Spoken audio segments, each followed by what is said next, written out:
তাহলে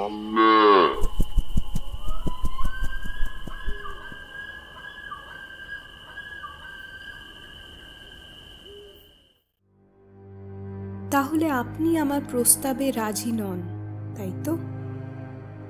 না দেবী, আমি মোক্ষকামী সাধক। বাসনার পথ আমার কাছে বিষবৎ পরিত্যাজ্য। কিন্তু বহু মুনি ঋষিও তো সাধনার অবকাশে ইন্দ্রিয় সুখ হতে নিজেদের বঞ্চিত করেননি। তাঁদের কথা আলাদা দেবী, আমার সাধনা এখনো পূর্ণ হয়নি। গুরুদেব বারবার বলেন, বাসনাও এক অগ্নি। ইন্ধন যেমন অগ্নিকে প্রশমিত করতে পারে না, তাকে আরো ক্ষুধার্ত করে তোলে, তেমনি আমাদের প্রথম রিপু।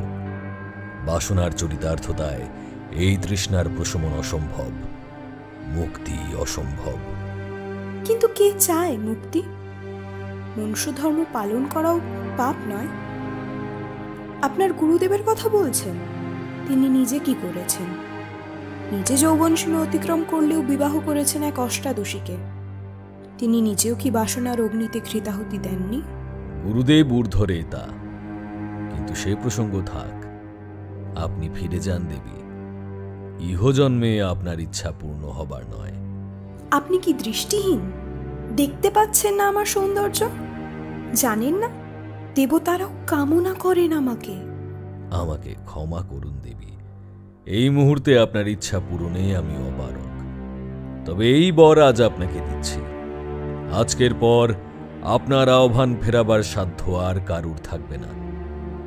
কিন্তু দেবী, আবারও বলছি, এই তৃষ্ণার প্রশমন নেই, মুক্তি একমাত্র পথ।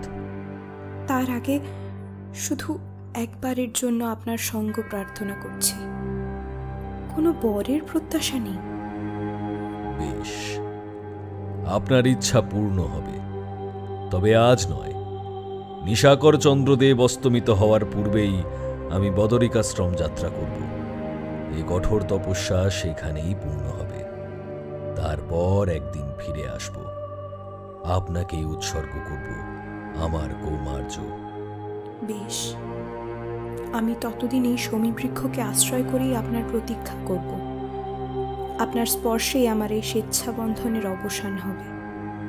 আপনার স্মৃতি যখনই উতলা করবে, তখনই শুভ্র চন্দ্রমাতেই খুঁজে নেব আপনার গন্ধর্ব নিন্দিত মুখচ্ছবি। এবমস্তু, কল্যাণ হোক দেবী।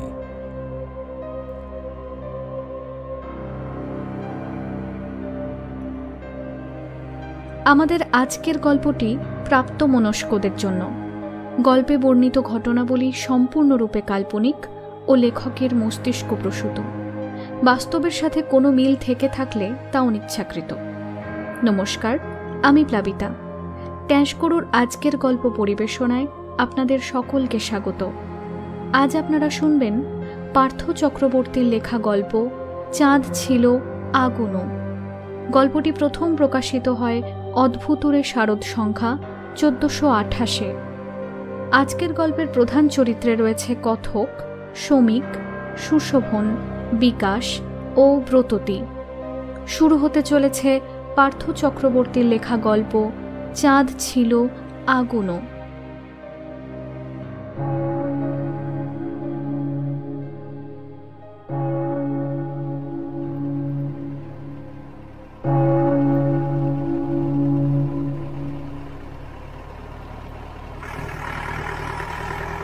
এইসব শীতের রাতে আমার হৃদয়ে মৃত্যু আসে। বাইরে তখন শিশির ঝরছে, কিংবা পাতা,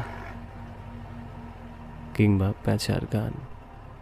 সেও শিশিরের মতো, হলুদ পাতার মতো। আহা, क्या बात। Thank you sir. Don't mind my boy. You didn't choose the right profession.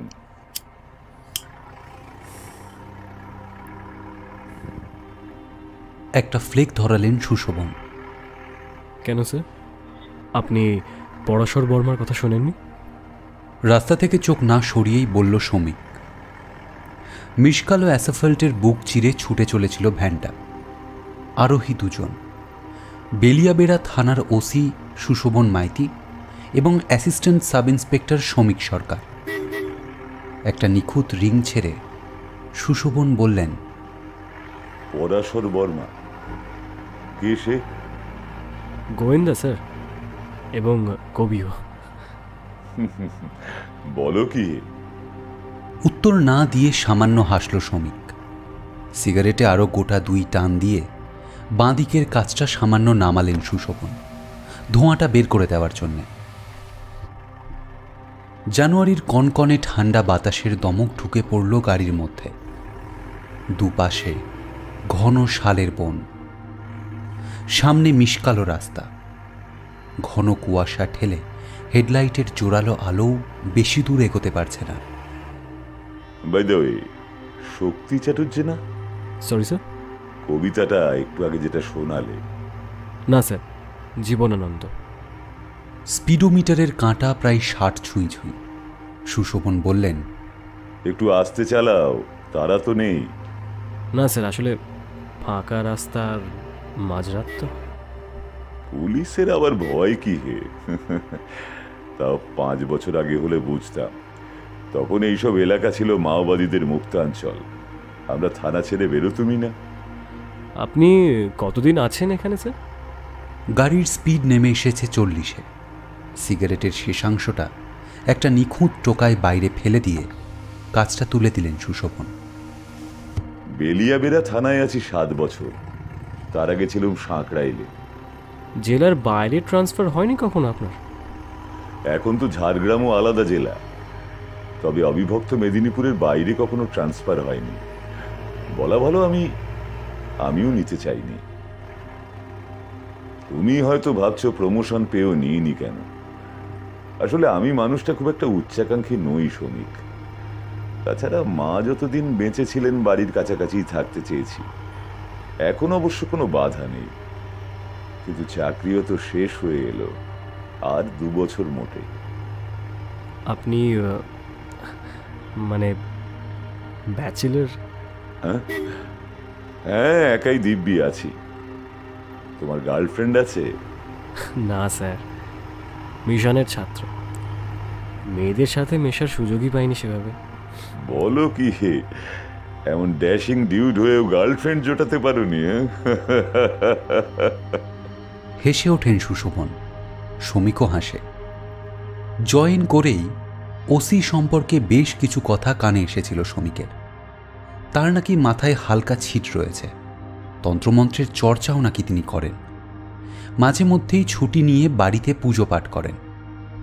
আরও একটা কথা শুনেছিল শ্রমিক, সেটা মনে পড়ায় এখন অবশ্য হাসি পাচ্ছে। স্টেনোগ্রাফার বিকাশের মতে ওসি স্যার নাকি গে, সেই জন্যই তিনি বিয়ে থা করেননি। মনে পড়তেই ফিক করে হেসে ফেলে শ্রমিক। জঙ্গল এখন কিছুটা পাতলা হয়ে এসেছে। সামনে একটা ছোট্ট নদী। গাড়িটা আরো স্লো করে শ্রমিক প্রশ্ন করে, এটা কি নদী স্যার? ডুলুং। বাহ, বেশ সুন্দর নাম তো। হ্যাঁ, কিছু দূর গিয়ে সুবর্ণরেখায় মিশেছে।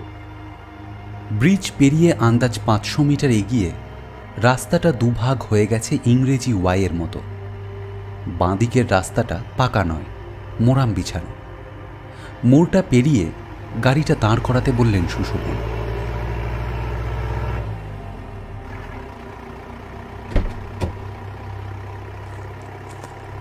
দরজা খুলে নেমে একটু এগিয়ে গেলেন সরু রাস্তাটার দিকে। খানিকটা অবাক হয়েই শ্রমিক ইঞ্জিন বন্ধ করে নেমে এলো। এসো, তোমাকে একটা জিনিস দেখাই।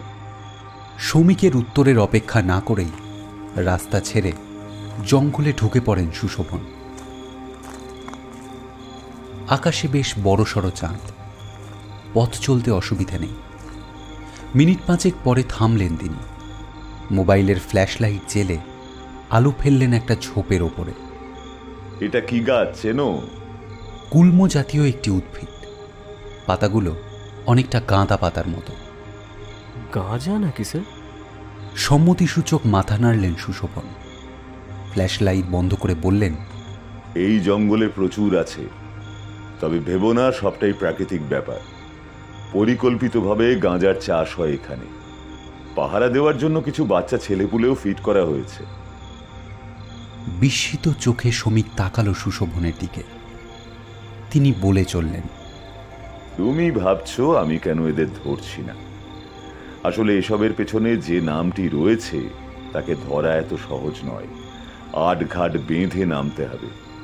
আমি ভাবছি যে কত উদ্ভিদ আছে আমরা এখন দেখিনি বা চিনি না। গাঁজার ছবি আগে দেখেছি, কিন্তু সচক্ষে প্রথমবার দেখলাম। পৃথিবীতে আনুমানিক 4 লক্ষ প্রজাতির উদ্ভিদ। কটা চিনি আমরা? আমি নিজেই তো বোটানির ছাত্র ছিলাম, কিন্তু এই জঙ্গলে এমন অনেক গাছপালা আছে যাদের নাম তো দূরের কথা, গোত্রও চিনি না। এখান থেকে 1.5-2 কিলোমিটার দূর থেকে যে জঙ্গল শুরু হয়েছে সে আরো ঘন। বেশিরভাগ গাছই অজানা, স্থানীয় লোকেরাও বড় একটা যায় না। ওদের ভাষায় এই জঙ্গল অভিশপ্ত। মহাভারতের সাথে লিঙ্ক টেনে কি সব মিথের কথাও বলে থাকে এরা। আপনি গেছেন নাকি ওই জঙ্গলে? সরাসরি উত্তর দিলেন না সুশোভন। বললেন, জায়গাটা তো ভালো না। আগে মাওবাদীরা ঘাপটি মেরে থাকতো, সাপ খোপের উপদ্রব আছে। তাছাড়া রাস্তা বলেও কিছু নেই, দিক হারাবার সমূহ সম্ভাবনা। আর যাওয়ার দরকারই বা কি? একটা ছোট ফরেস্ট অফিস আছে, ওরাই দেখাশুনো করে সব।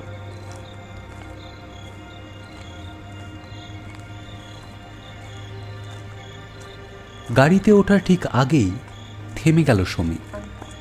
মনে হলো অন্ধকারে একটা ঝোপের আড়াল থেকে কেউ যেন তাকে লক্ষ্য করছে। কয়েকবার সেদিকে এগিয়ে যেতেই দৃশ্যমান হলো একটি দীর্ঘ ছায়ামূর্তি। ততক্ষণে পেছন থেকে সুশোভনের টর্চের আলো এসে পড়েছে লোকটার ওপরে। এক নজরে সমীকের মনে হলো একজন ভবঘুরে বা পাগল। পরনের লুঙ্গি জাতীয় পোশাকটা এতটাই ময়লা যে আসল রং চেনা অসম্ভব। কালো চাদরখানার অবস্থাও তথৈবচ। কাঁচা পাকা দাড়ি গোফে ঢাকা মুখ, লম্বাটে নাকের দুপাশে তীক্ষ্ণ একজোড়া চোখ। টর্চের আলো এসে মুখে পড়ার পরেও লোকটার দৃষ্টি সমীকের ওপর থেকে সরেনি, বরং চোখ দুটো সামান্য কুঞ্চিত হয়েছে মাত্র। ওইভাবে তাকিয়েই লোকটা তার ডান হাতের তর্জনী তুলে ধরল সমীকের দিকে। চলে এসো, চাপা স্বরে বললেন সুশোভন।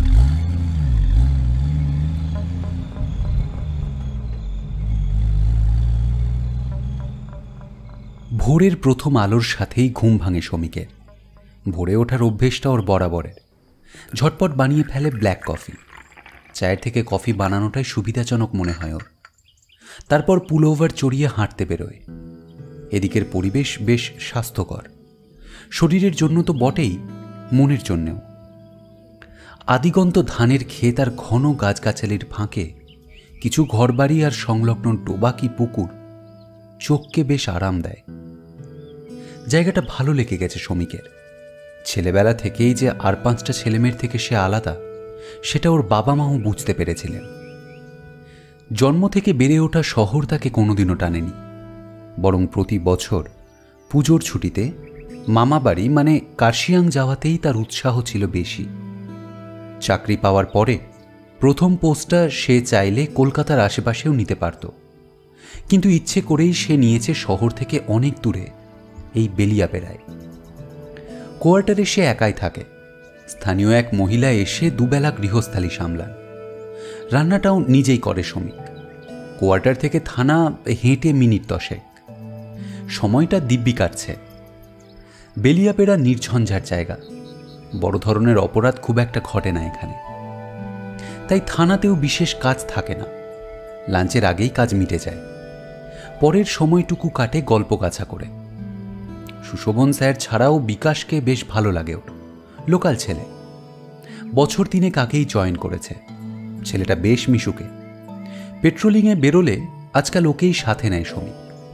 নাইট ডিউটিটা স্বেচ্ছায় নিজের ঘাড়ে নিয়েছেন সুশোভন। এমনিতেও তাঁর ইনসমনিয়া আছে। আজ সুশোভন আসেননি। বিকাশ বলল, উনি টানা 2 দিন ছুটি নেন, মাসে 2 বার। কেন? এমন ছুটি নেন কেন? তা তো ঠিক জানি না স্যার, তবে প্রায় 2 সপ্তাহ ছাড়া ছাড়া টানা 2 দিন করে ছুটি নেন উনি। কালকে উনি আসবেন না, মিলিয়ে নেবেন। উত্তরটা শমীকের ঠিক পছন্দ হলো না। ও ঠিক করল আজ একবার সুশোভনের বাড়িতে যাবে। কাজ বিশেষ কিছুই ছিল না। বিকাশকে পুরনো কেস হিস্ট্রিগুলো আনতে বলে শমীক একটা সিগারেট ধরালো। সুশোভনী ওকে বলেছিলেন সময় পেলে পুরনো কেসগুলো একটু দেখে রাখতে। বিকাশ জানালো বছর 10 আগে থানায় একবার আগুন লেগেছিল। পুরনো রেকর্ড তেমন কিছুই নেই, গত 10 বছরের ফাইলই পাওয়া যাবে শুধু। সিগারেটটা শেষ করে কেস স্টাডিতে ডুবে যায় শমীক। সময় গড়িয়ে যায়। বিকাশ কয়েকবার লাঞ্চের কথা বলতে এসে সাড়া না পেয়ে ফিরে যায়। বেলা গড়িয়ে এলে হুঁশ ফেরে শমীকের। ফাইল বন্ধ করে 1 কাপ চা দিতে বলে। ইন্টারেস্টিং কিছু পেলেন নাকি? বিকাশ একটা প্লেট নামিয়ে রাখে শমীকের সামনে। তাতে 2 পিস পাউরুটি আর খানিকটা ঘুগনি। এতক্ষণ খাওয়ার কথা মনেই ছিল না শমীকের। এখন টের পেল বেশ খিদে পেয়েছে। হাসি মুখে বিকাশকে থ্যাঙ্কস জানিয়ে প্লেটটা টেনে নিল ও। খেতে খেতেই বলল, একটা ইন্টারেস্টিং ব্যাপার খেয়াল করলাম বিকাশ। গত 10 বছরে একই ধরনের 3টে মৃত্যু ঘটেছে এই এলাকায়। যদিও রিপোর্টে লেখা আছে ভাল্লুকের আক্রমণে মৃত্যু, কিন্তু তাও একটা খটকা লাগছে।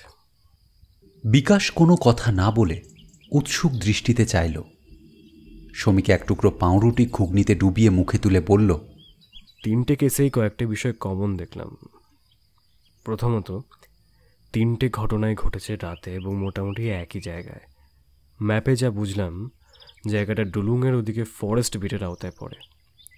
রাতের বেলা লোকগুলো ওখানে গিয়েছিল কেন সে কথা রিপোর্টে পরিষ্কারভাবে বলা নেই।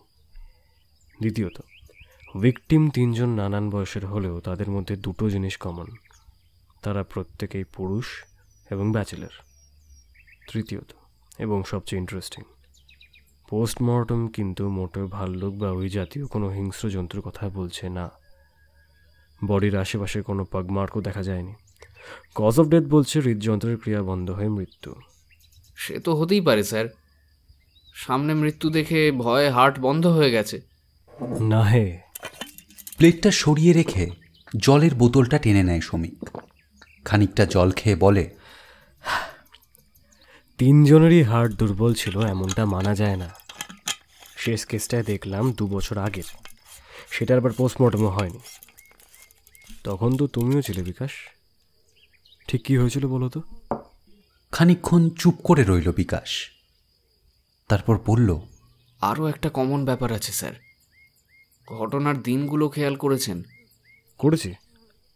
গুরু নানক জয়ন্তী, লক্ষ্মী পুজো আর দোলযাত্রা, 3টেই ছুটির দিন। ওই 3টে দিনই পূর্ণিমা ছিল স্যার। কি বলতে চাইছো বলো তো? শমীক পূর্ণ দৃষ্টিতে চোখ মেলে তাকালো বিকাশের দিকে।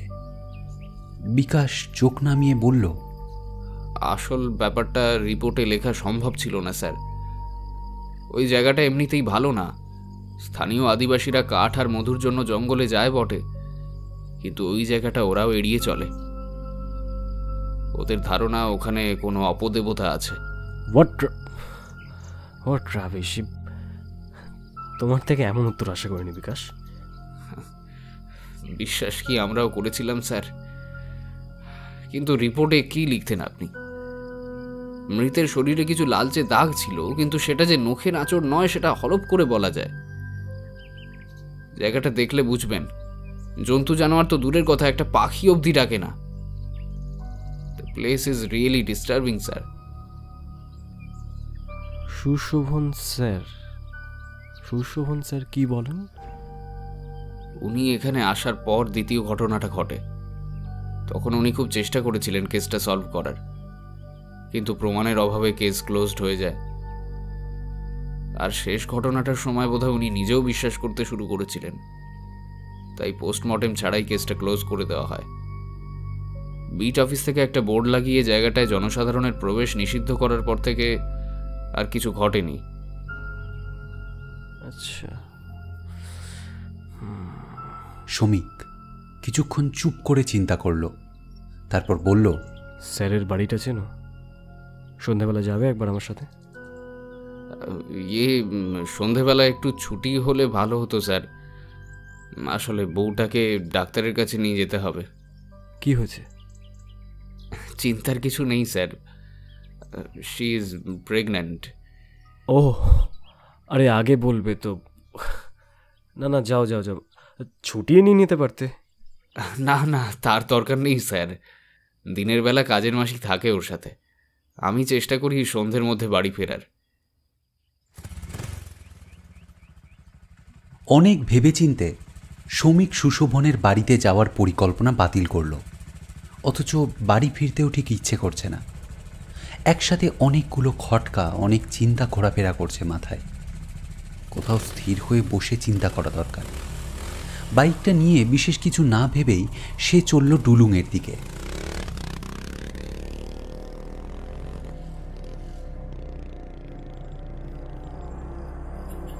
মোরাম বিছানো সরু রাস্তাটা অবধি আসতে মিনিট 20 সময় লাগলো। এখানেই সেদিন গাড়ি দাঁড় করিয়েছিলেন সুশোভন। সরু লাল রাস্তাটার দুপাশে ঘন অরণ্য। মিনিট 5 বাইক চালাবার পরে একটা বড় বটগাছের সামনে এসে রাস্তাটা হঠাৎই শেষ। এমন আজব রাস্তা কেনই বা বানানো হয়েছে যে রাস্তা কোথাও যায় না। শ্রমিক দেখল গাছের গুঁড়িতে দেহভার রেখে বসে রয়েছেন সেই দিনের সেই পাগল বাবা। সেই রাতে দেখা উজ্জ্বল চোখ দুটো এখন বন্ধ। পরনে সেদিনেরই নোংরা কাপড় আর চাদর। গাড়িতে সেদিন যেতে যেতে এর কথাই বলছিলেন সুশোভন। মানুষটি বেশ রহস্যময়।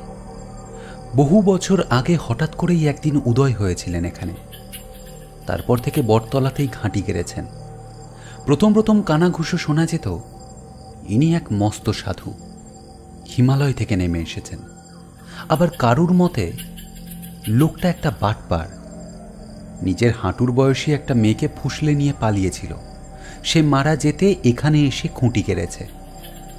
আবার কেউ কেউ বলতো ওসব নয়, ইনি তন্ত্রসিদ্ধ যোগী।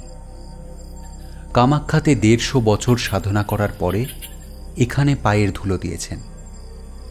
লোকে নাকি আগে ভিড়ও করত তাবিজ কবজ মাদুলির জন্যে। বাবা চেলাকাট নিয়ে তাড়া করলে পালাতো।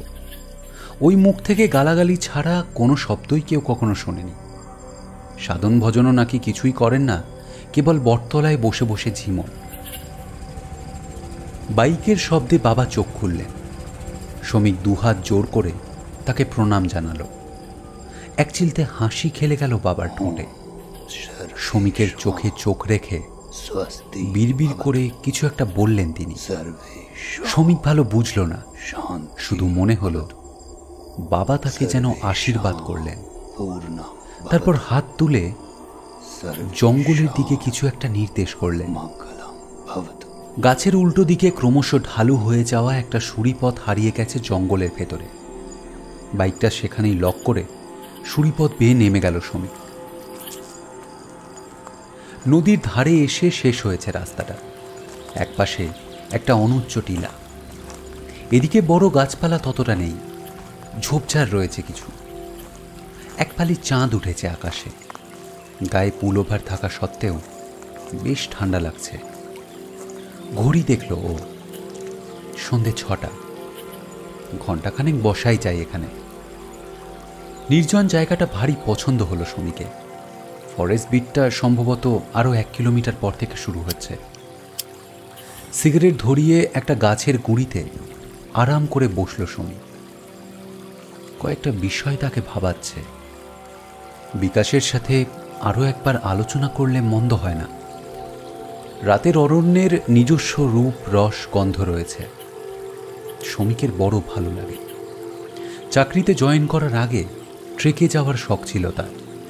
ভারতের বিভিন্ন জঙ্গলে ক্যাম্প করে রাত কাটিয়ে সে বুঝেছে প্রতিটি অরণ্যেরই নিজস্ব কিছু স্বতন্ত্রতা রয়েছে, রয়েছে কিছু গোপনীয়তা। এই জঙ্গলও তার ব্যতিক্রম নয়। অতি মৃদু শব্দে বয়ে চলেছে ডুলুং। টিলার ওপরের আকাশ জ্যোৎস্নায় উজ্জ্বল। শ্রমিক যেন নিজেকে শোনাতেই মৃদুস্বরে আবৃত্তি করে উঠল। নেউল ধূসর নদী আপনার কাজ বুঝে প্রবাহিত হয়। জলপাই অরণ্যের ওই পারে পাহাড়ের মেধার নীলিমা। ওইদিকে সৃষ্টি যেন উষ্ণ স্থির প্রেমের বিষয়। প্রিয়ের হাতের মতো লেগে আছে ঘড়ির সময় ভুলে গিয়ে আকাশের প্রসারিত হাতের ভিতরে। চাঁদের আলো আর কুয়াশা মিলেমিশে এক অদ্ভুত আবহ তৈরি করছে যেন। কার্শিয়াংয়ে মামাবাড়ির কাছেও এমন একটা জায়গা ছিল, তার নিজস্ব জায়গা। ঘন জঙ্গলের মাঝে খানিকটা জায়গা পরিষ্কার করে মাচা বেঁধেছিল শ্রমিক, শুধু জ্যোৎস্না দেখবে বলে। ভাবতে ভারী ভালো লাগত, সেই একটা জায়গা তার একান্ত নিজস্ব, অন্য কারুর সেখানে প্রবেশাধিকার নেই। এটাও যেন তেমনই এক জায়গা।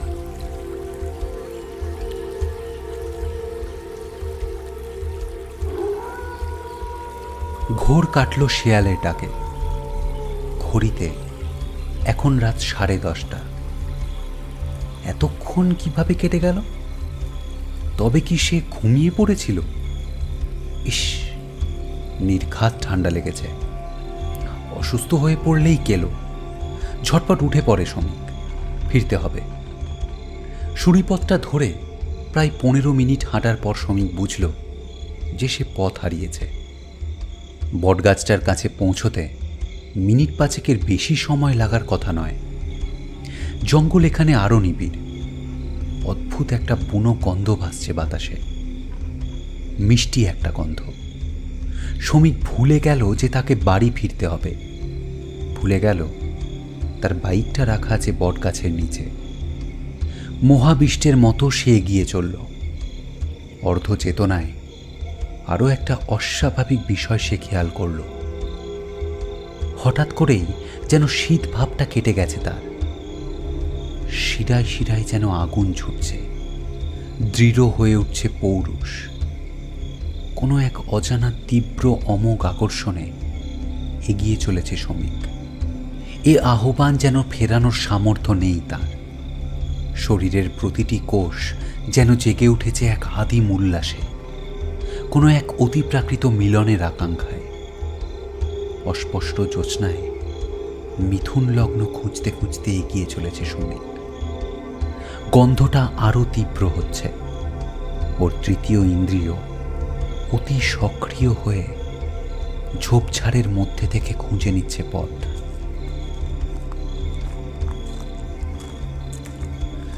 ছোট্ট এক টুকরো ফাঁকা জায়গায় এসে থমকে গেল সে। এখানকার বাতাস সেই অনির্বচনীয় গন্ধে ভরপুর। কিন্তু শ্রমিকের থমকে যাওয়ার কারণ অন্য।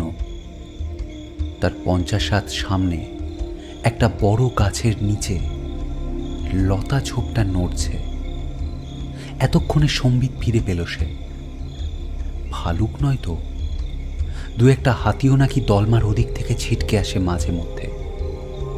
একটা বড় গাছের আড়ালে সরে এলো। বেশ কিছুক্ষণ ভালো করে ঠাহর করল। ঝোপটা যেভাবে ক্রমাগত নড়ছে তাতে মনে হয় বুনো শুয়োর বা ওই জাতীয় কোনো জানোয়ার গাছে গা ঘষছে। মিনিট 5 এইভাবে চলার পর ঝোপটা স্থির হলো।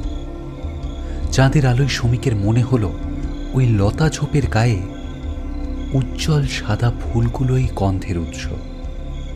কিন্তু পরক্ষণে অনুভব করল সেই দুর্দমনীয় বন্য ঘ্রাণের তীব্রতা অনেকটাই কমে এসেছে। শুধু বাতাসে এখনো থেকে গেছে সেই সৌরভের রেশ। একটু আগে নিজের অবস্থার কথা ভেবে বিস্মিত হচ্ছিল শ্রমিক। কিভাবে হলো এটা? আর একটু এগিয়ে ব্যাপারটা দেখবার জন্য যেই পা বাড়াতে যাবে তখনই লতা ঝোপটা আবার নড়ে উঠল। তারপর শ্রমিকের বিস্মিত দৃষ্টির সামনে সেখান থেকে টলতে টলতে বেরিয়ে এলো একটি নগ্ন ছায়ামূর্তি। অস্পষ্ট জ্যোৎস্নাতেও শ্রমিকের মনে হলো মানুষটা তার চেনা। কাছেই পড়ে থাকা জামা কাপড় তুলে ধীরে ধীরে পড়ল মানুষটা। তারপর মিশে গেল রাতের অরণ্যে।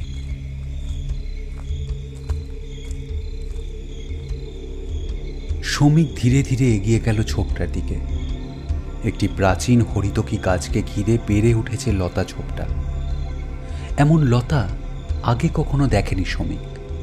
এর পাতাগুলো ষড়ভুজ আকৃতি, সাদা ফুলগুলো ছোট কিন্তু বেশ সুন্দর। গাছটাকে পেঁচিয়ে লতার কিছু অংশ উঠে গেছে উপরে। ধীরে ধীরে নিজের ডান হাতটা গাছের কাণ্ডে রাখে শ্রমিক। ওর মনে হয় গাছটাও যেন তিরি তিরি কাঁপছে। হাওয়ায় আবারও দুলে ওঠে লতাগুলো।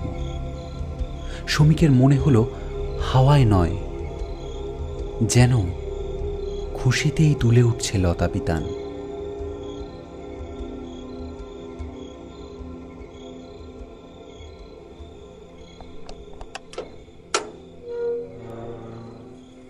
সুশোভনের বাড়িটা দেখে একটু অবাকই হলো শ্রমিক।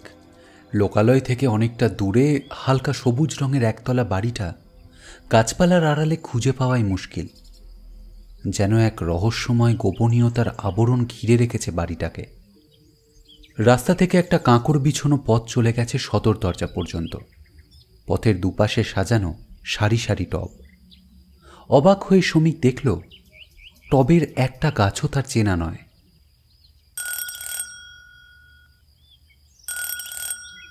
দুবার বেল বাজাবার পরে দরজা খুললেন সুশোভন। বেশ ক্লান্ত দেখাচ্ছিল তাকে। পরনে একটা চেক লুঙ্গি, গায়ে একটা ধূসর আলোয়ান। শ্রমিককে দেখে অল্প হেসে বললেন, এসো। আপনার কি শরীর খারাপ স্যার? সুশোভন সাথে সাথে কোনো উত্তর না দিয়ে ওকে নিয়ে এলেন বসার ঘরে। একটা বেতের চেয়ারে শ্রমিককে বসিয়ে নিজেও বসলেন মুখোমুখি। তারপর বললেন, চা না কফি? না স্যার, থানায় চা খেয়েই এসেছি। আমি এই সময় লেবু, আদা, মধু দিয়ে চা খাই। খেয়ে দেখো, তোমারও ভালো লাগবে, বললেন সুশোভন। বাড়িতে দ্বিতীয় কেউ নেই, নিজেই কিচেনে চলে গেলেন তিনি। শ্রমিক এখন ভালোভাবে দেখল ঘরখানা। ব্যাচেলারের ঘর যেমন হয় ঠিক তেমনই। জানালার পর্দাগুলো বহুদিন কাচা হয়নি। টেবিলে ইতস্তত ছড়ানো বইপত্র, ফ্লাস্ক, জলের বোতল, ওষুধপত্র সবকিছুই খুঁটিয়ে দেখছিল শ্রমিক। হঠাৎ একটা জিনিস দেখে একটু অবাক হলো ও। বাড়িতে কাজের লোকও নেই। সুশোভন একাই করেন বাড়ির কাজ। 2 কাপ চা হাতে 5 মিনিট পরে সুশোভন ঘরে ঢুকলেন। মুখোমুখি আরেকটা চেয়ার নিয়ে বসে বললেন, শরীরটা ভালো নেই, আসলে গতকাল উপবাস ছিল। আপনি উপবাস করেন? অফিসে এ বিষয়ে গুজব শুনে থাকলেও সরাসরি সুশোভনের মুখে কথাটা শুনে একটু অবাকই হলো শ্রমিক। স্মিত হাসলেন সুশোভন, বললেন, খুব ছোটবেলায় আমরা একবার সপরিবার উত্তর ভারত বেড়াতে চাই। উত্তরকাশীতে এক সাধুজি মাকে বলেছিলেন প্রতি অষ্টমী তিথিতে উপবাস রাখতে। মা যতদিন বেঁচে ছিল পালন করেছে, এখন আমি করি। মায়ের মতো নির্জলা নয় অবশ্য, চা কফি খাই। জানি না এতে কি হবে, কিন্তু করি। এখন বয়স হয়েছে, পরের দিনও অফিসে যাওয়ার এনার্জি থাকে না আর। শ্রমিকের অপ্রস্তুত মুখের দিকে তাকিয়ে সুশোভন প্রসঙ্গ পাল্টালেন। পরিস্থিতি স্বাভাবিক করার জন্যই কিঞ্চিত লঘু স্বরে বললেন, তা সকাল সকাল কি মনে করে? পুরনো কেস স্টাডি করছিলাম স্যার। একটা কেস বেশ ইন্টারেস্টিং লাগলো। ফরেস্ট বিটের ওদিকের মৃত্যুগুলো? হ্যাঁ স্যার। সুশোভন খানিকক্ষণ চুপ করে রইলেন। শ্রমিক চায়ে চুমুক দিল। না, চাটা সত্যিই দারুণ। একটা সিগারেট ধরিয়ে প্যাকেটটা শ্রমিকের দিকে এগিয়ে দিতে দিতে সুশোভন বললেন, হ্যাঁ, ওই একটা কেস যেটার কোনো সন্তোষজনক ব্যাখ্যা আমার কাছে নেই। তাহলে রিপোর্ট তো একটা লিখতেই হতো। শ্রমিকও একটা সিগারেট ধরালো, বলল, বিকাশের মুখে আমি পুরোটা শুনেছি স্যার। আমার মনে হয় এই কেসের একটা ঠিকঠাক ব্যাখ্যা করা যায়। কিরকম?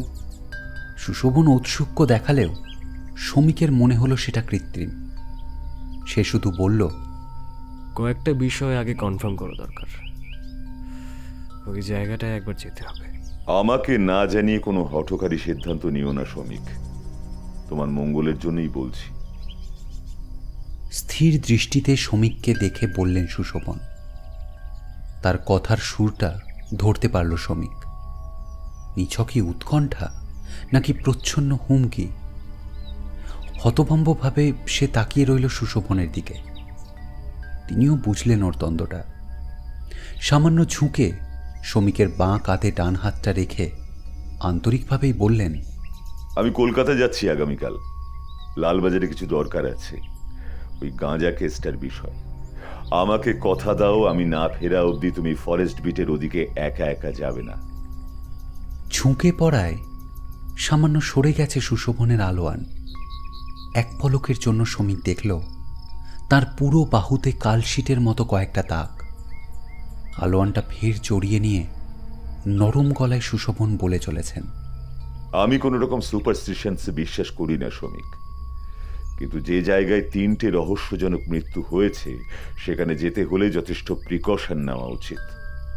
ঠিকই বলেছেন সুশোভন। শ্রমিক ঘাড় নেড়ে সম্মতি জানালো। ঈষৎ হেসে বললেন, বাই দ্য ওয়ে, এসো তোমাকে আমার বাগান দেখাই। 10টা গাছে ঠিকঠাক নাম বলতে পারলে পুরস্কার পাবে। সুশোভনের বাড়ি থেকে বেরিয়ে থানায় গেল শ্রমিক। কিন্তু কাজে মন বসছে না কিছুতেই। একটা খটকা কিছুতেই মন থেকে দূর হচ্ছে না। লাঞ্চের সময় বিকাশ বলল, আপনাকে আজ কিছুটা অফ দেখাচ্ছে স্যার। শ্রমিক খানিকক্ষণ চুপ করে রইল। যে প্রশ্নটা তার মনে জেগেছে সেটার উত্তর পাওয়ার জন্যে বিকাশের আরেকটু ঘনিষ্ঠ হওয়া প্রয়োজন। সে বলল, সবসময় এত ফর্মালিটির দরকার নেই, আমাকে শ্রমিকদা বলেও ডাকতে পারো। বিকাশ কিছু না বলে অল্প হাসল। শ্রমিক আবার প্রশ্ন করল, আচ্ছা বিকাশ, তুমি তো আমার চেয়েও ছোট। খুব ভুল না করলে তোমার বয়স 23-24-এর বেশি নয়। এত তাড়াতাড়ি বিয়ে করে ফেললে? কি করব স্যার, বাড়ি থেকে জোর করে বিয়ে দিয়ে দিল। আচ্ছা আচ্ছা বিকাশ, সুশোভন স্যারকে তোমার কেমন লাগে? শ্রমিক আরেকটু ঝুঁকে এলো। ভালোই তো, সংক্ষেপে উত্তর দেয় বিকাশ। শ্রমিকের মনে হলো সুশোভনকে খুব একটা পছন্দ করে না বিকাশ। শ্রমিক একটু ইতস্তত করেই বলল, না মানে সেটা বলছি না, আমি বলতে চাইছি উনি তো বিয়ে থা করেননি, তাতে কোনো অসুবিধা হয় না? বিকাশ 2 সেকেন্ড অবাক হয়ে তাকালো শ্রমিকের দিকে, তারপর ফিক করে হেসে ফেলল। কোনো মতে হাসি থামিয়ে সে বলল, না স্যার, নারী ঘটিত কোনো কেচ্ছা ওনার নেই। শ্রমিক চুপ করে রইল। ওর চোখের সামনে ভাসছিল সুশোভনের বাড়ির টেবিলটা। নানা রকম ওষুধপত্রের মাঝে একটা ভায়াগ্রার ফাইল শ্রমিকের দৃষ্টি এড়ায়নি, কিন্তু সে কথা বিকাশকে বলা যায় না। খানিকক্ষণ চুপ করে রইল ও। তারপর হঠাৎ যেন স্বগতোক্তির মতোই খুব আস্তে বলল, আচ্ছা, এই জঙ্গলে তুমি কি কখনো কোনো বিশেষ গন্ধ পেয়েছ? একটু মিষ্টি মিষ্টি বুনো গন্ধ? বিকাশ কোনো উত্তর দিল না।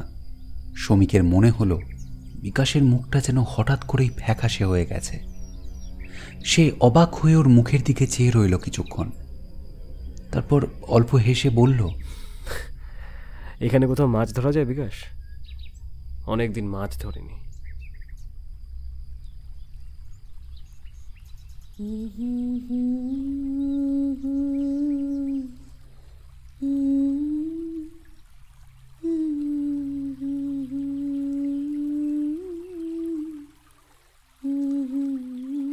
সন্ধে নামতে অনেকটাই দেরি, তবু শিশির পড়তে শুরু করেছে এর মধ্যেই। ভিজে ঘাসের ওপর পা ফেলে সন্তর্পণে হাঁটছিল ব্রততী। জঙ্গল এখানে অনেকটাই পাতলা। খানিক দূরেই সরু একটা নদী এঁকে বেঁকে এগিয়ে গেছে। জলের কাছে এসে থামল সে। অস্তগামী সূর্যের লালিমা এসে মিশেছে নদীতে। লাল আকাশ, লালচে জল আর কালচে সবুজ অরণ্য। ব্যাগ থেকে ক্যামেরাটা বের করে ব্রততী, কিন্তু ওর চোখ খুঁজছে আরও কিছু। ফ্রেমটা যেন ফাঁকা ফাঁকা। জলে একটা নৌকো কি একজন মানুষ থাকলেও দারুণ হতো ছবিখানা। ফোকাস করেও ক্যামেরা নামিয়ে নিল সে। আর একটু অপেক্ষা করা যাক। ঈশ্বর কিন্তু ব্রততীর প্রার্থনা শুনলেন, আর একটু এগিয়েই সে দেখতে পেল ছেলেটাকে খালের ধারে উবু হয়ে বসে কিছু একটা করছে। আর একটু এগিয়ে গেলেই পারফেক্ট ভিউ পাওয়া যাবে। সাবধানে এগিয়ে যায় সে। পায়ের শব্দে ছেলেটা চমকে গেলে ছবিটা নষ্ট হয়ে যেতে পারে। ছেলেটার হাতে একটা বড়শি, মাছ ধরছে সে। আরও মজার ব্যাপার, পাশেই একটা বই খোলা অবস্থায় রাখা আছে। চমৎকার ভিউ। দ্রুত ফোকাস করে ব্রততী। শাটারের শব্দে ছেলেটা চমকে মুখ খোঁড়ায়। ব্রততী ওর দিকে তাকিয়ে একটু হাসে, তারপর এগিয়ে এসে বলে, প্লিজ কিছু মনে করবেন না, আসলে এত সুন্দর একটা ভিউ পেয়েছিলাম যে। ছেলেটার মুখেও এবার হাসি ফুটে ওঠে। সে বলে, না না, মনে করার কিছু নেই, তবে একটু চমকে গিয়েছিলাম। পাশে পড়ে থাকা বইটার দিকে তাকায় ব্রততী। কবিতার বই। কবিতা পড়তে পড়তে কে মাছ ধরে? আমি শ্রমিক সরকার। কাছেই আমাদের একটা ছোটোখাটো পিকনিক চলছে। বিকাশকে বড় মুখ করে বলেছি ফিশ ফ্রাই খাওয়াবো, তাই মাছ ধরছিলাম। ছেলেটা পাশে থাকা একটা ছোট্ট ঝুড়ি তুলে ধরে। বিঘৎ সাইজের ৬-৭টা মাছ সেখানে লাফাচ্ছে। ব্রততী উচ্ছ্বসিত কণ্ঠে বলে, ওয়াও, দারুণ তো। ও বাই দ্য ওয়ে, আমি ব্রততী মিত্র, ঝাড়গ্রাম রাজ কলেজে পড়ছি, বোটানি ফাইনাল ইয়ার। কাছেই রোহিণীতে থাকি আমি। শ্রমিক এতক্ষণে চোখ মেলে দেখে মেয়েটাকে। মুখের গড়ন ঈষৎ লম্বাটে, বড় বড় দুটো চোখ, কাঁধ পর্যন্ত নেমে এসেছে কোঁকড়া চুল। গায়ের রং শ্যামলা, কিন্তু তাতে অদ্ভুত এক ঔজ্জ্বল্য রয়েছে, অনেকটা জলপাইয়ের মতো রং। পরনে ব্লু ডেনিম আর সবুজ টপ। টপটা আবার অফ শোল্ডার। বিভাজিকার ওপর ঝিলিক মারছে সোনার পেন্ডেন্ট। তার আড়ালে চাপা পড়েছে ফুল লতাপাতার নকশাওয়ালা একটা ট্যাটু। শ্রমিক অঙ্গুলি নির্দেশ করে নদীর উল্টো দিকে। ওইখানে বিকাশ আগুন জ্বালার ব্যবস্থা করেছে। আসুন, এক কাপ কফি আর ফিশ ফ্রাই খেয়ে যাবেন। আমার ছবি তুলে দেওয়ার দক্ষিণা। তার বলার ভঙ্গিতে হেসে ফেলে ব্রততী। ক্যামেরাটা ব্যাকপ্যাকে ভরে সে বলে, ওকে চলুন, তবে বেশিক্ষণ বসতে পারবো না, কিন্তু সন্ধে হয়ে গেছে। চিন্তার কিছু নেই, আমি ছেড়ে দিয়ে আসবো এখন। একটা ফাঁকা জায়গায় শুকনো খড়কুটো জড়ো করে বনফায়ারের বন্দোবস্ত করেছে বিকাশ। আগুনের সামনে গিয়ে বসে ওরা দুজন। শীতের সন্ধ্যা দ্রুত নামে। জঙ্গল হলে দ্রুততর। কুয়াশার চাদর এসে ঘিরে ধরে ওদের। এক ফালি চাঁদ উঠেছে আকাশে। তার ক্ষীণ জ্যোৎস্না কুয়াশায় মিশে এক ধূসর আবরণে ঢেকে দেয় চরাচর। বিকাশ অবাক হয়ে দেখে, স্বভাবতই চুপচাপ শ্রমিক আজ বড় বেশি উচ্ছল। ওকে এত কথা বলতে আগে কখনো দেখেনি সে। মেয়েটাও হাসছে। ওর হাসির শব্দ যেন তরঙ্গ তুলছে কুয়াশায়। সেই তরঙ্গ অগ্নিকুণ্ডের আলোর বৃত্ত পেরিয়ে মিশে যাচ্ছে কুয়াশা ধূসর অরণ্যে। 7টা নাগাদ উঠে পড়ে ব্রততী।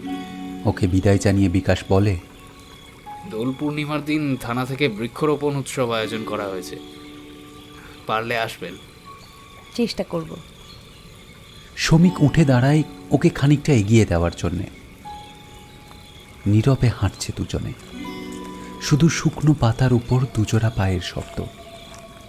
আসলে শ্রমিক ভাবছিল, মেয়েটার মধ্যে এমন একটা ব্যাপার আছে যেটা তার ভীষণ চেনা, কিন্তু সেটা যে কি তা কিছুতেই মনে আসছে না। ফিশ ফ্রাইটা কিন্তু সত্যিই দারুণ ছিল। নীরবতা ভেঙে বলল ব্রততী। শ্রমিক শুধু হাসল। সরু রাস্তায় পাশাপাশি হাঁটার দরুন দুজনের মাঝে জায়গা প্রায় নেই। তবু শ্রমিকের মনে হলো ইচ্ছে করেই যেন গা ঘেঁষে হাঁটছে মেয়েটা। প্রতিবার হাতে হাত থেকে যাওয়ার সময়েই শ্রমিকের মনে হচ্ছিল ওর হাতটা বড় বেশি নরম, বড় বেশি উষ্ণ। আচ্ছা, আপনি কি থানায় বসেও কবিতার বই পড়েন? ব্রততীর গলায় স্পষ্ট কৌতুক। শ্রমিক হাসে, মাথা নেড়ে বলে, হ্যাঁ, না না, কি যে বলেন। নিজেও লেখেন নাকি? না না, শুধু একা থাকলে আবৃত্তি করি মাঝে মধ্যে। তাই? আমি শুনবো। আজ আজ নয়, আরেকদিন। একটু ইতস্তত করে বলে শ্রমিক। বড় রাস্তায় এসে ব্রততী বলল, এইবার আমি চলে যেতে পারবো। Are you sure? নির্জন রাস্তাটা ভালো করে দেখে নিয়ে অবিশ্বাসের সুরেই বলে শ্রমিক। ব্রততী হাসে। শিওর। ওই যে সামনের রাস্তার মোড় থেকে আমি ভ্যান রিক্সা পেয়ে যাব। আমার ছবিটা কবে পাবো? অন্ধকারেও ব্রততীর মুখের হাসিটা শ্রমিকের চোখ এড়ায় না। মুখ ফিরিয়ে সে বলে, বুধবার বিকেল 5টা, বুড়ো বটতলায়। ও হ্যাঁ, ওই দিন কিন্তু কবিতা না শুনে ছাড়ছি না।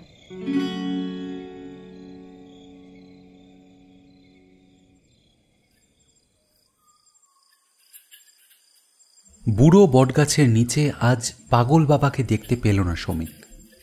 বাইকটা স্ট্যান্ড করে সে এসে দাঁড়ালো গাছের নিচে। ঘড়িতে এখন 4:37। এখনো সময় রয়েছে। একটা মোটা সোটা ছুরিতে হেলান দিয়ে একটা সিগারেট ধরালো ও। আজও একটু তাড়াতাড়ি থানায় এসেছিল সে। সুশোভন কলকাতা থেকে না ফেরা অবধি এটা চলবে। বিকাশ জানালো লাঞ্চের পরে ও একটু ছুটি নেবে। স্ত্রীর ডেলিভারির ডেট এগিয়ে আসছে, তাই ওকে বাপের বাড়িতে রেখে আসবে কিছুদিনের জন্য। ছেলেটাকে সত্যি ভালোবেসে ফেলেছে শ্রমিক। আর সম্পর্কে জেন্ডার খুব একটা ম্যাটার করে না বোধহয়। অবশ্য বিপরীত লিঙ্গের মানুষের সাথে মেশার সুযোগই বা হলো কই। বয়েজ স্কুল ছেড়ে রহরা এবং তারপর নরেন্দ্রপুর রামকৃষ্ণ মিশনে পড়াশোনা করা মেধাবী ছাত্র শ্রমিকের হাতের তালু ঘেমে উঠত মেয়েদের সাথে কথা বলতে গেলেই। আশ্চর্যজনকভাবে সেদিন ব্রততীর সাথে কথা বলার সময় কোনো অসুবিধেই তার হয়নি। আসলে মেয়েটা এতই উচ্ছল আর স্বচ্ছ যে ওর সামনে কোনো সংকোচ থাকতে পারে না। ওদের দুজনের ঘনিষ্ঠতায় খুশি হয়েছে বিকাশ। আজকেও যাওয়ার আগে বলে গেছে, সাথে একটা ফুলের তোড়া আর চকলেট নিয়ে যাবেন শ্রমিক দা। শ্রমিক উত্তরে শুধু একটা ধুস বললেও ছেলেটার কথা সে ফেলেনি। চকলেট এবং ফুল দুটোই এনেছে। কিন্তু যার জন্যে এত কিছু সে কই? 5:30 বাজে, এখনো ব্রততীর দেখা নেই। পরপর দুবার রিং করল শ্রমিক। ফোনটা বেজে গেল। হতাশ ভঙ্গিতে ইতিউতি চাইল সে। গাছতলায় পাগলা বাবার ছেঁড়া কম্বলটা শুধু পড়ে আছে। নদীর ওপারের আকাশের রং ক্রমশ চায়ের লিকারের মতো হয়ে আসছে। ঘরে ফিরছে পাখির ঝাঁক।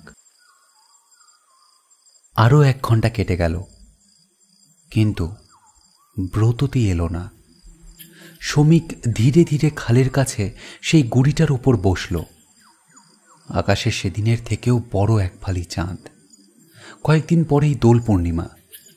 ব্রততী এলে এতক্ষণে তারা দুজনে হয়তো ওই গুড়িটার উপরেই বসে থাকত। চোখ বুজে দৃশ্যটা কল্পনা করল শ্রমিক। ওর কাঁধে মাথা রেখেছে মেয়েটা। সদ্য ফোটা গোলাপের পাপড়ির মতো ওর ঠোঁট দুটো শ্রমিকের নাগালের মধ্যেই। ওর চুলের সুঘ্রাণ পাওয়া যাচ্ছে, একটা মিষ্টি ভেজা ভেজা গন্ধ। ঘন হয়ে বসেছে মেয়েটা। নিজের বাঁ হাতে একটা নরম চাপ অনুভব করছে শ্রমিক। ওর তৃষ্ণার্ত ঠোঁট নেমে যেতে চাইছে ব্রততীর শরীরে ট্যাটু করা কাজটার শেকড়ের খোঁজে। অথবা পাশাপাশি হাত ধরে হাঁটছে দুজন। বাতাসে বসন্তের ঘ্রাণ। শ্রমিকের হাত ওর কোমর ছাড়িয়ে নেমে যাচ্ছে বারবার, যেন অনিচ্ছাকৃতভাবেই ছুঁয়ে ফেলছে শ্রোণী দেশ। দুপাশে উঁচু উঁচু শাল গাছে কচি পাতা ধরেছে। একটানা ডেকে চলেছে একটা নাম না জানা পাখি। শ্রমিকের মনে হলো চোখ খুললেই এ সব কিছুই দৃশ্যমান হবে। কিন্তু কল্পনা কি এত স্পষ্ট হয়? চোখ খুলল সে। তখনই পাখিটা আবার ডেকে উঠল। দুপাশে শালের বনে নতুন পাতার ঘ্রাণ। বাঁ হাতে উত্থিত পৌরুষ চেপে ধরে শ্রমিক অনুভব করল বাতাস এখনো তার অনির্বচনীয় দেহ সৌরভে ভরপুর। ওর ব্যাকুল দৃষ্টি চারপাশ ঘুরে এসে এক জায়গায় আটকে গেল। একটু সামনেই হাসি মুখে দাঁড়িয়ে রয়েছে ব্রততী। মুহূর্তে শ্রমিক নিজেকে ছেড়ে দিল ওর বাড়িয়ে ধরা দু হাতের মধ্যে। ওর মসৃণ ঈষৎ আর্দ্র পেলবতার মধ্যে নিজেকে মিশিয়ে দেওয়ার আকুল বাসনায় সক্রিয় হয় শরীর। তারপর যেন ঝড় ওঠে রাতের শালবনে। প্রবল ঝড়ের মতো, উর্মিমুখর সমুদ্রের মতো, বেলাভূমির ঝাউবনের মতোই চঞ্চল হয়ে ওঠে শ্রমিকের দেহ। মুহুর্মুহু আঘাতে ভেঙে দিতে চায় কোনো এক অদৃশ্য দ্বার। নিজেকে নিংড়ে দিতে চায় অতৃপ্ত আসলে সে। ধীরে ধীরে শান্ত হয়ে আসে সব। প্রচণ্ড ক্লান্তি অনুভব করছে শ্রমিক। সাথে সাথেই তার দেহ মন ভরে গেছে অপূর্ব এক অনাস্বাদিত সুখে। চোখ খুলবার শক্তিটুকুও যেন নেই তার।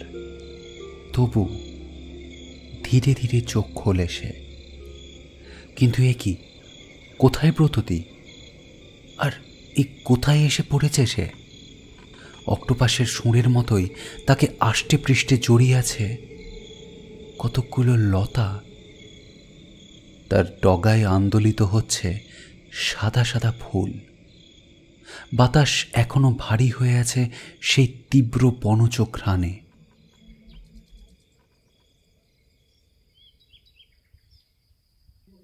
বিকাশ ছেলেটাকে চিরকালই ফাঁকিবাজ মনে হয় সুশোভনের।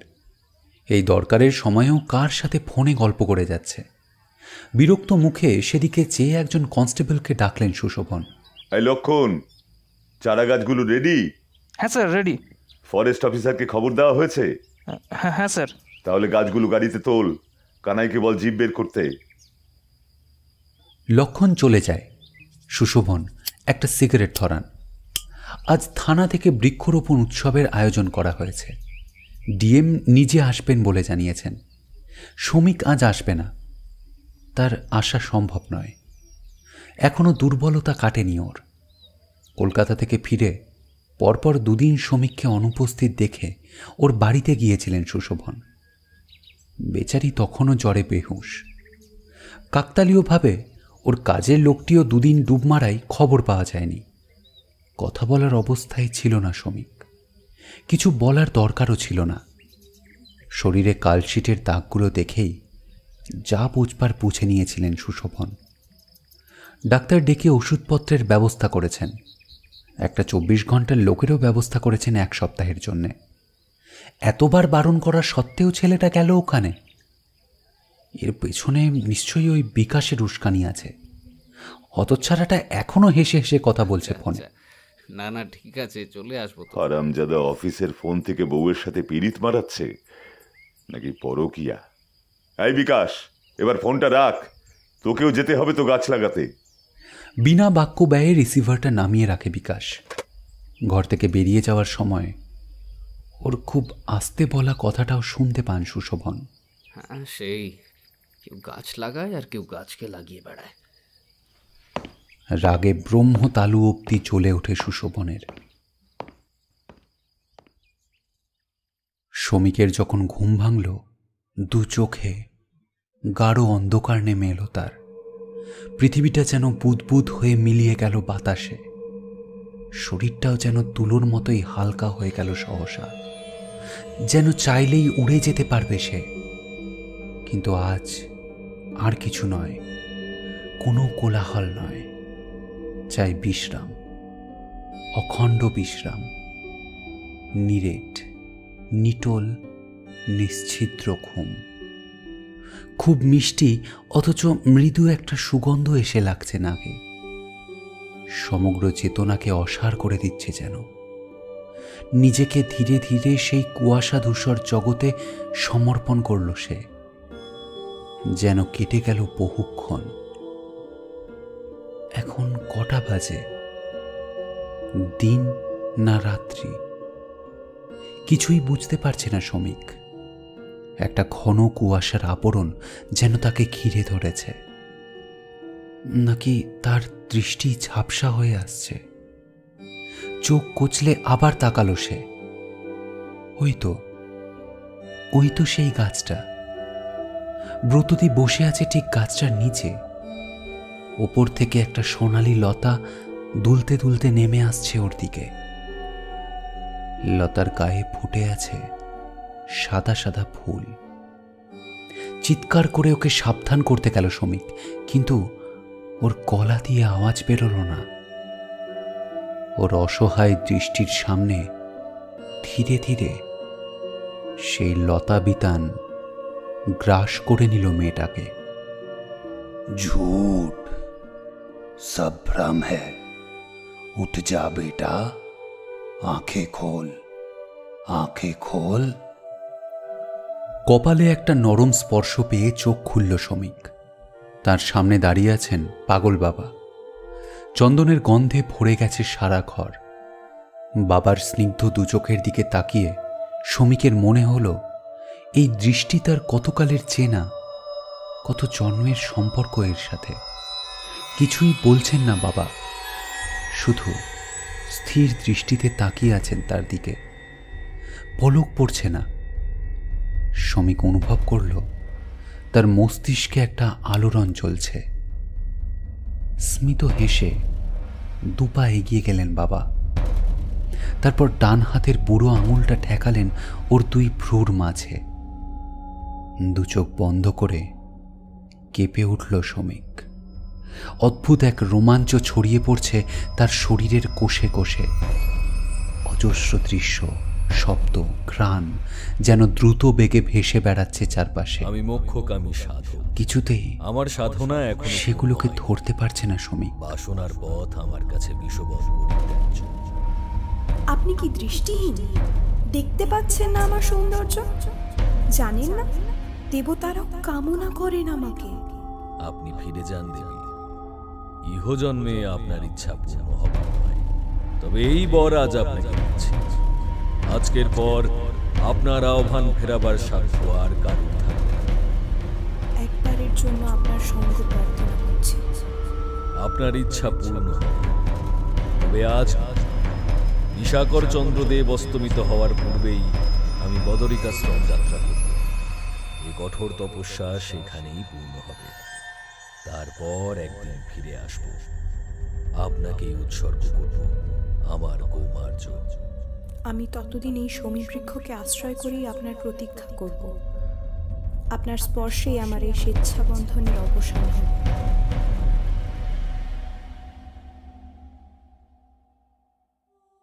ধীরে ধীরে সব স্পষ্ট হয়ে ওঠে চোখের সামনে। স্মিত এক হাসি খেলে যায় শ্রমিকের মুখে। বিড়বিড় করে শুধু একবার বলে ওঠে, গুরুদেব। 6টা বাজতেই বিকাশ উঠে পড়ে। আজ সারাদিন ধকল গেছে, বাড়ি ফিরতে হবে এবার।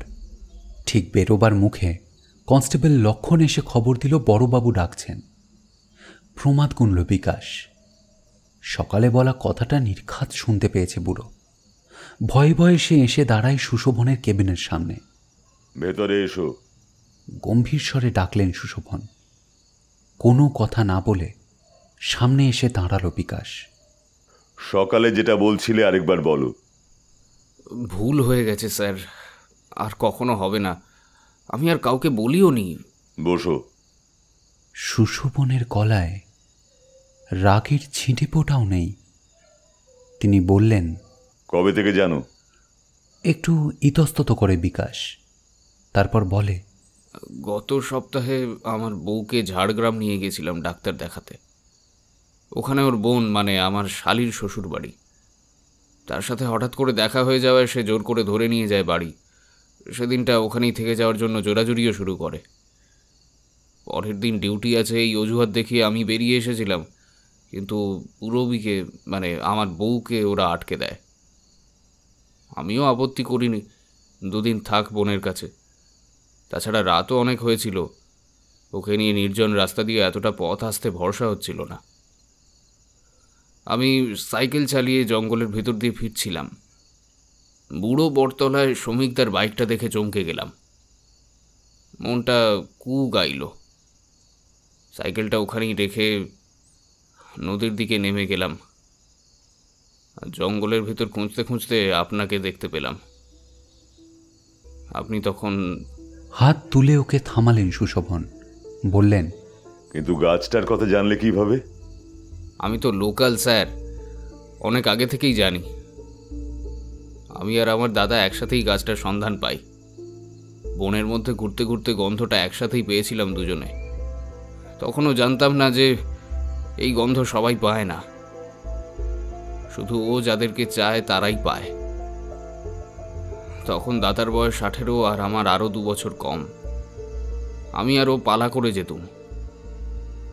চাঁদের সাথে ওর খিদের একটা সম্পর্ক আছে, সেটা আপনিও জানেন। পূর্ণিমার কাছাকাছি তিথিগুলোতে ওকে সহ্য করা প্রায় অসম্ভব ছিল। শুক্লপক্ষে সপ্তমী থেকে দশমী আর কৃষ্ণপক্ষে চতুর্থী থেকে অষ্টমী, এই তিথিগুলোতে আমরা যেতুম। আমার বারণ না শুনে দাদা একবার পূর্ণিমার দিন গেল ওর কাছে, আর ফিরল না। কিন্তু তুমি যদি সবটাই জানতে তাহলে শ্রমিককে ওখানে যেতে দিলে কেন? বিশ্বাস করুন স্যার, আমি বুঝতে পারিনি শ্রমিকদা একা একা ওদিকে চলে যাবেন। চলো ছেলেটাকে দেখে আসি।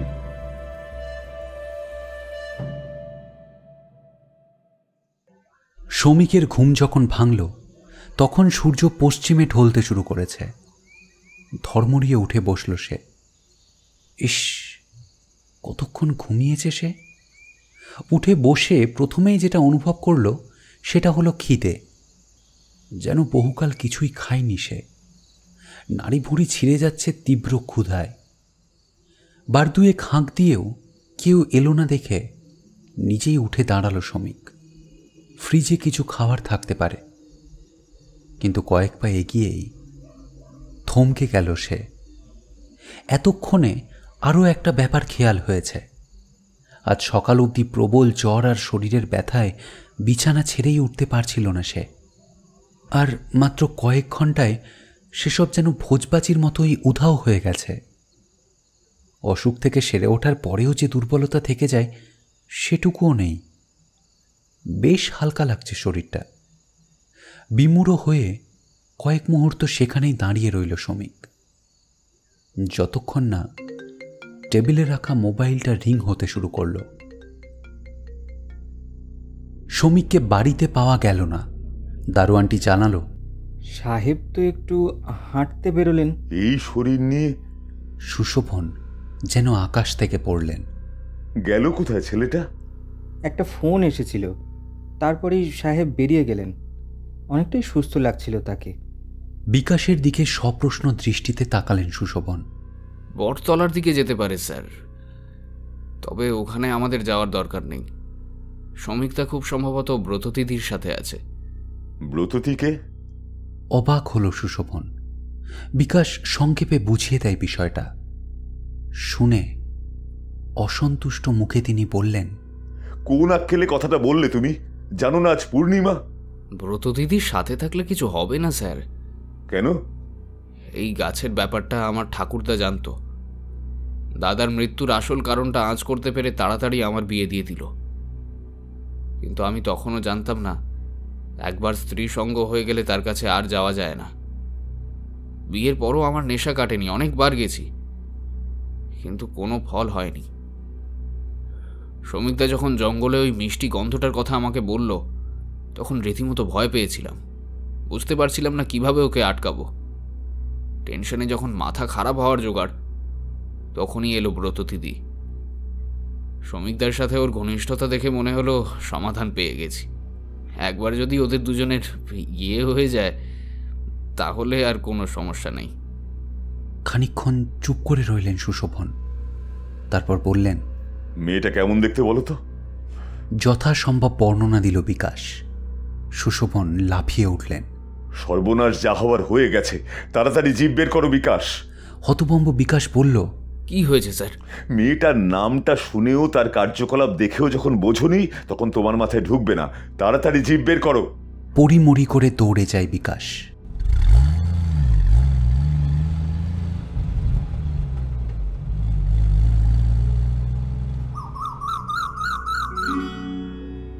লাল আকাশকে পেছনে রেখে হাঁটছিল ওরা দুজন।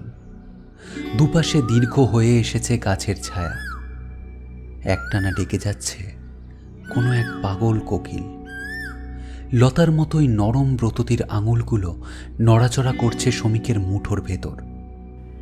আজ বড় মায়াবী লাগছে ওর মুখখানা। শ্রমিকের মুঠো ছাড়িয়ে ওর হাতটা একবার সাইড ব্যাগের মধ্যে ঢুকেই বেরিয়ে এলো। হ্যাপি হোলি। শ্রমিকের ক্লিন শেভড গালে খানিকটা লাল আবির সযত্নে ঘষে দিল নরম আঙুলগুলো। হাতটা আবার মুঠোয় ভরে নিল শ্রমিক। আরেকটু সরে এলো কাছে। ব্রততির উষ্ণ নিঃশ্বাসের স্পর্শ অনুভব করতে পারছে এখন। গালটা আলতো করে ওর চিবুকে স্পর্শ করালো শ্রমিক। তারপর প্রায় ফিসফিসিয়ে পড়ল, শুধু এইটা বলার জন্যই ডেকেছ? আর কিছু বলবে না? বৃষ্টি ভেজা রোদ্দুরের মতোই একটা হাসি ফুটে উঠল ব্রততির ঠোঁটে। আকাশেও এখন চলছে লালের উৎসব। সে লালের ছোঁয়ায় সহসাই যেন দীপ্ত হয়ে উঠেছে শালবন। দুহাতের পাতায় ওর মুখটা ভরে নিয়ে চোখে চোখ রাখল ব্রততি। তারপর মন্ত্রোচ্চারণের মতো করে বলল, চারিপাশে এত রং, এত ভাগ, হোলি, কিভাবে তোমাকে আজ সমূহ মৃত্যুর কথা বলি।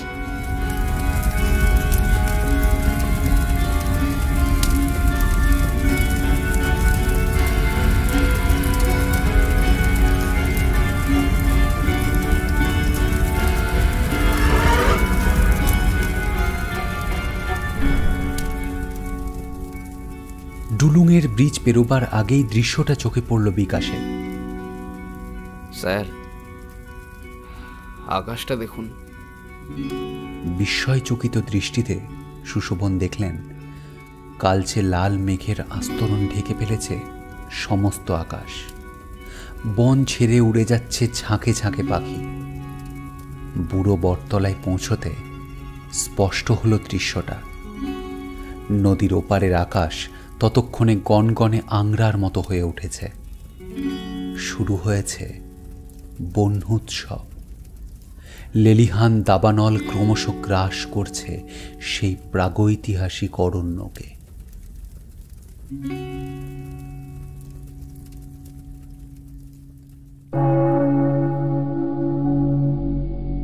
শুনছিলেন পার্থ চক্রবর্তীর লেখা গল্প চাঁদ ছিল আগুনও। গল্পের কথক সৌভিক, শ্রমিক দেবদত্ত, সুশোভন নরেন ভট্টাচার্য, বিকাশ তমাল, ব্রততী পূজা, সাধকের ভূমিকায় দীপ, দেবী দেবস্মিতা এবং অন্যান্য চরিত্রে কৌশিক ও সম্বিত। গল্পের ডাইরেকশন ও ব্যাকগ্রাউন্ড মিউজিক দিয়েছে সৌভিক, কাভার বানিয়েছে ইন্দ্রজিৎ। গল্পে বর্ণিত কবিতার রচয়িতা জীবনানন্দ দাস ও অমিতাভ দাশগুপ্ত। গল্পটি ভালো লেগে থাকলে আমাদের কমেন্ট করে জানান। আর আমাদের চ্যানেলের নিয়মিত আপডেট পেতে অবশ্যই ট্যাশ গরুকে সাবস্ক্রাইব করুন। শোনা হচ্ছে পরের গল্পে। কান রাখুন ট্যাশ গরুর চেঁচানিতে।